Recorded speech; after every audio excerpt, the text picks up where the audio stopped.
محترم سامعین اکرام، آج آپ کی خدمت میں ایک ایسا وظیفہ لے کر حاضر ہوا ہوں، ایسا طاقتور وظیفہ، اتنا پاورفل وظیفہ کہ جو شخص اس کو ایک مرتبہ پڑھ لے گا، کر لے گا، انشاءاللہ اس کی تقدیر چمک جائے گی، اس کے ہر ایک حاجتیں پوری ہو جائیں گی، اس کی ہر جائز دعا قبول ہو جائے گی، قسمت کے بند تالے کھل جائیں گے۔ پیارے دوستو، اس کی قسمت اس طرح چمکنے لگے گی جیسے رات کے اندھیرے میں ستارے چمکتے ہیں۔ پیارے دوستو، آج کی اس ویڈیو میں آپ کی خدمت میں ایک ایسا وظیفہ لے کر حاضر ہوا ہوں جس کو سن کر، جس کو آپ سمجھ کر انشاءاللہ خوش ہو جائیں گے اور اس وظیفے کو، اس عمل کو ایک مرتبہ ضرور کر لیں گے۔ پیارے دوستو، میں وہ وظیفہ آپ کو بتانے والا ہوں، اس ویڈیو کو بنا اسکیپ کیے آخر تک ضرور دیکھ لیجئے گا۔ جنید وائس کے پیارے دوستو، السلام علیکم ورحمۃ اللہ وبرکاتہ۔ پیارے دوستو، امید کرتا ہوں آپ سب حضرات خیریت سے ہوں گے، اور اللہ پاک کی بارگاہ میں دعا کرتا ہوں مولا کریم آپ تمام کی پریشانیوں کو دور فرمائے۔ آپ بھی کمنٹس میں آمین ضرور لکھ دیں، پتہ نہ کب کس کی آمین کو اللہ رب العزت اپنی رحمت سے قبول فرما لے اور ہماری تمہاری تمام کی دعا قبول ہو جائے اور تمام بھائیوں کے لیے پریشانی دور ہو جائے۔ پتہ نہیں چلتا کہ اللہ تعالیٰ کب کس کی آمین کو قبول فرما لے گا۔ تو پیارے دوستو، آمین کمنٹس میں ضرور لکھ دیں اور اس ویڈیو کو زیادہ سے زیادہ شیئر بھی کر دیں۔ صدقہ جاریہ سمجھ کر اس ویڈیو کو زیادہ سے زیادہ شیئر کر دیں تاکہ اس سے دوسرے بھائی بہن بھی فائدہ حاصل کر سکیں۔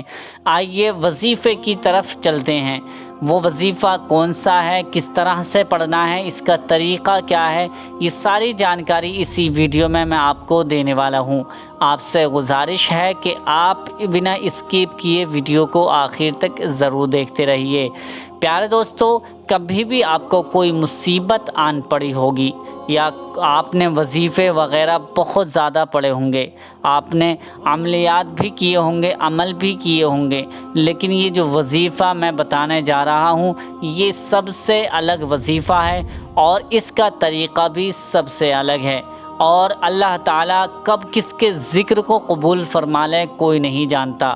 اس لیے ہر مومن کو چاہیے کہ وہ روزانہ ذکر و اذکار کیا کرے، کیونکہ 24 گھنٹے میں کوئی ایسا وقت ہوتا ہے جس میں ہماری دعائیں قبول ہو جاتی ہیں، منہ سے نکلی بات پوری ہو جاتی ہے۔ تو اس لیے ذکر و اذکار کرتے رہنا چاہیے، وظیفے پڑھتے رہنا چاہیے۔ کب کون سا وظیفہ کہاں کام کر جائے یہ کوئی نہیں جانتا ہے۔ میں ایک ایسا ہی آپ کو واقعہ بتانے والا ہوں۔ ایک ہمارے بہت زیادہ قریبی دوست کے کوئی جاننے والے ہیں، ان سے میں نے معلوم کیا، ان سے پتہ چلا کہ وہ وظیفے کرتے رہتے تھے لیکن کوئی فائدہ حاصل نہیں ہوتا تھا۔ ان کا ایک مقصد تھا، وہ ایک اس طرح سے وظیفہ کیا کرتے تھے کہ میں وظیفہ کر لوں اور آج ہی مجھے کامیابی مل جائے۔ وہ وظیفہ کرتے تھے لیکن ان کی خالص نیت یہ تھی کہ مجھے وظیفے کا بدلہ مل جائے، اس سے فائدہ ہو جائے۔ وہ یہ ایسی نیت نہیں کرتے تھے کہ اللہ رب العزت میرے اس وظیفے کو قبول فرمائے اور مجھ سے راضی ہو جائے، پھر وہ وظیفہ ہمارا کامیاب ہو جائے گا۔ لیکن ان کو کسی نے بتایا کہ وظیفہ اس طرح سے کریں، یہ نیت رکھیں کہ اللہ رب العزت کا ذکر کر رہا ہوں یا کر رہی ہوں تو اس کے اوپر چھوڑ دینا چاہیے، یعنی اللہ رب العزت کی رضا کے لیے وظیفہ کر رہے ہیں اور پھر اس کے اوپر ہی آپ کو چھوڑ دیں۔ اس کے بعد جو بھی وظیفہ آپ کریں گے اللہ رب العزت ہر وظیفے میں آپ کو کامیابی عطا فرمائے گا۔ تو پیارے دوستو، کسی بھی وظیفے کو کرنے سے پہلے اللہ رب العزت کی ذات پر، اللہ رب العزت پر توکل رکھیں اور پورے یقین کے ساتھ اپنی اطمینان کے ساتھ اللہ رب العزت کا ذکر کریں کہ اللہ رب العزت ہمیں ضرور کامیابی عطا فرمائے گا۔ یہ نیت نہیں ہونی چاہیے کہ مجھے آج میں وظیفہ کر رہا ہوں اور آج ہی مجھے سب کچھ مل جائے۔ اللہ پر چھوڑ دیں اور اللہ سے دعا کریں کہ مولا مجھے جلد سے جلد کامیابی عطا فرما، تو انشاءاللہ آپ ہر وظیفے میں کامیاب ہو سکیں گے۔ تو ان کو بتایا، اس کے بعد وہ ایسے ہی نیت کر کے وظیفہ کرنے لگے۔ پھر اس کے بعد جو ان کی قسمت بدلی ہے، کوئی نہیں جانتا کہ کتنی دولت ہو گئی ہے، مطلب اتنی دولت ان کے پاس آئی ہے، ان کی پریشانیاں دور ہو گئی ہیں۔ ہر شخص دیکھ کر حیران رہ جاتا ہے کہ پہلے کیا حالت تھی اور اب کیا ہو گئی ہے۔ تو پیارے دوستو، وظیفہ کرنے کا طریقہ سب سے بہتر یہی ہے کہ آپ اللہ رب العزت کی بارگاہ میں ذکر و اذکار کریں، وظیفہ کریں اور اس کی ذات پر چھوڑ دیں۔ جو بھی کرتا ہے وہ ہر بندے کے لیے، ہر اپنے بندے کے لیے بہتر کرتا ہے۔ تو آئیے وظیفہ سن لیتے ہیں، اور میں اس کی فضیلت کے بارے میں بتا دوں۔ اگر گھر میں کوئی پریشان ہے، آپ کے گھر میں برکت نہیں ہو رہی ہے، رزق کی کمی ہے، تنگ دستی سے آپ پریشان ہیں، یا آپ کا کوئی کاروبار نہیں چل رہا ہے، یا آپ کے گھر میں کوئی بیمار ہے، یہ تمام پریشانیوں کو لے کر آپ یہ وظیفہ کر لیں۔ کسی بھی پریشانی کو لے کر وظیفہ کریں گے، انشاءاللہ وہ پریشانی آپ کی دور ہو جائے گی۔ اب کرنا کیسے ہے؟ سب سے پہلے آپ سن لیجئے، آپ پاک و صاف ہو کر وظیفہ کیا کریں۔ ناپاکی میں وظیفہ یا عمل کوئی بھی نہ کیا کریں تو بہتر ہے، کیونکہ ناپاکی میں جو وظیفہ عمل کیا جاتا ہے وہ ناکام ہو جاتا ہے، اس کا الٹا بھی ہو جاتا ہے۔ تو اس لیے آپ ناپاکی میں وظیفہ نہ کیا کریں، صرف اور صرف پاک ہو کر ہی وظیفہ کیا کریں۔ عورتوں کو مجبوری کے تحت ان کو اجازت ہوتی ہے کہ وہ جو دعا وغیرہ پڑھا کریں وہ پڑھ سکتی ہیں، اپنی ضرورت کے مطابق صرف اور صرف دعا پڑھ سکتی ہیں، ٹھیک ہے۔ جو دعائیں ہمارا جو وظیفہ، اگر کوئی وظیفہ چل رہا ہے تو آپ اتنی دیر کے لیے وضو کر لیں، وضو کرتے وقت اس میں آپ پڑھ سکتے ہیں، لیکن اس میں قرآن شریف بھی آپ نہیں پڑھ سکتی۔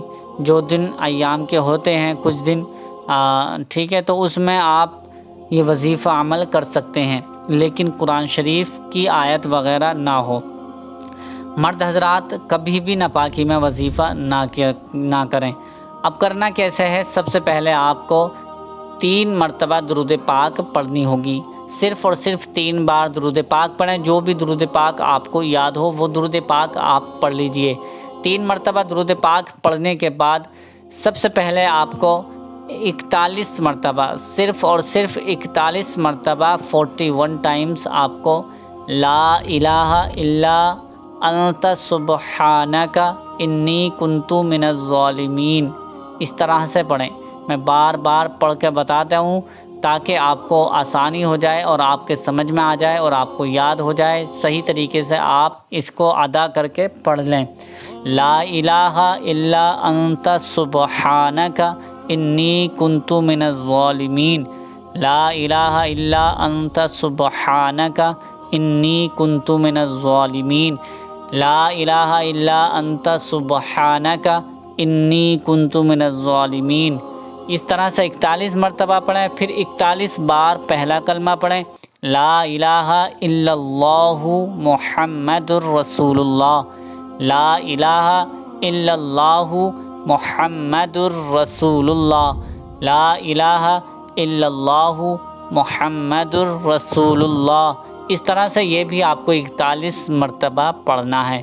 پھر اس کے بعد 41 مرتبہ اللہ پاک کا یہ صفاتی بابرکتی جلالی نام آپ کو پڑھنا ہے، یا ربنا یا ربنا یا ربنا یا ربنا یا ربنا یا ربنا۔ اس طرح سے یہ بھی آپ کو 41 مرتبہ پڑھنا ہے۔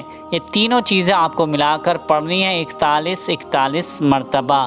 آیت کریمہ بھی 41 مرتبہ پڑھنا ہے، پہلا کلمہ بھی آپ کو 41 مرتبہ پڑھنا ہے، اور اللہ تعالیٰ کا یہ صفاتی ببرکتی نام بھی 41 مرتبہ آپ کو پڑھنا ہے۔